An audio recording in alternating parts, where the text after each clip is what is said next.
Alright, so what I did was I made two compressors into one really big compressor.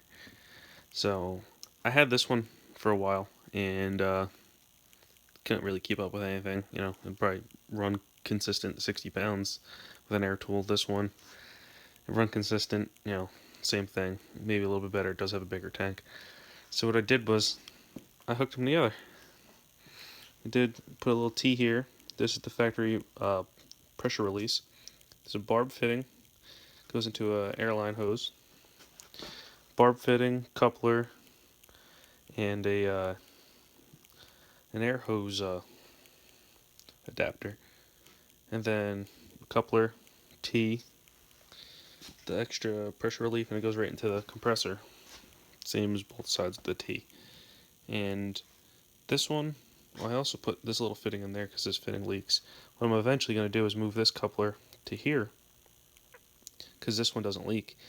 Get rid of this fitting, and then I'm going to put a ball valve here and a ball valve here. So, because right now if you unhook this tank won't leak, but this one, all the air will come out of this tank because there's nothing stopping it. It just goes straight into the tank.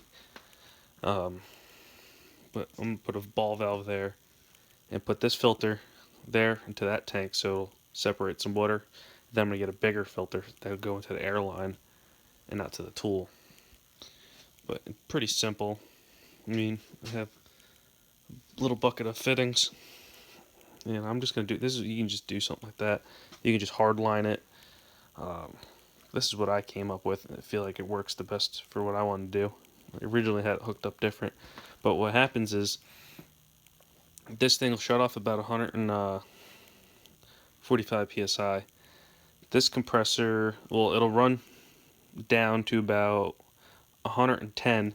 This compressor will kick on, and then if you're running like angle grinder, whatever air tool, impact gun, it'll hold 100 psi between two of these running all day long.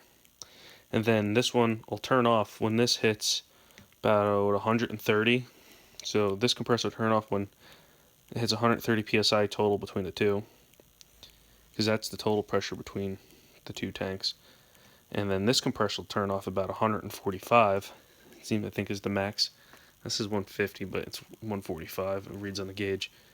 And then it'll turn off. And as soon as you hit the power tool, this thing will turn back on about 130, 125-ish. And then this one will kick back on 110. And it'll just go back and forth. And it's pretty simple. If you have two, it's better than spending $800, $900, few $1,000s on a 80-gallon or something like that, when both these compressors were given to me through some time over the years, and now I have one big compressor, and it'll be pretty decent for me.